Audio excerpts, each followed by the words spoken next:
اے پیغمبر کہو کہ تم کو آسمان اور زمین میں رزق کون دیتا ہے؟ یا تمہارے کانوں اور آنکھوں کا مالک کون ہے؟ اور بے جان سے جاندار کون پیدا کرتا ہے؟ اور جاندار سے بے جان کون پیدا کرتا ہے؟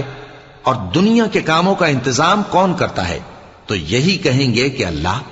تو کہو کہ پھر تم اللہ سے ڈرتے کیوں نہیں؟ یہی اللہ تو تمہارا حقیقی پروردگار ہے، اور حق بات کے ظاہر ہونے کے بعد گمراہی کے سوا ہے ہی کیا؟ تو تم کہاں پھرے جاتے ہو؟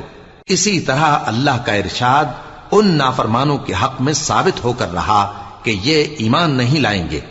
ان سے پوچھو کہ بھلا تمہارے شریکوں میں کوئی ایسا ہے کہ خلقت کو پہلی بار پیدا کرے اور پھر اس کو دوبارہ بنائے؟ کہہ دو کہ اللہ ہی پہلی بار پیدا کرتا ہے، پھر وہی اس کو دوبارہ پیدا کرے گا۔ تو تم کہاں الٹے جا رہے ہو؟ پوچھو کہ بھلا تمہارے شریکوں میں کون ایسا ہے کہ حق کا رستہ دکھائے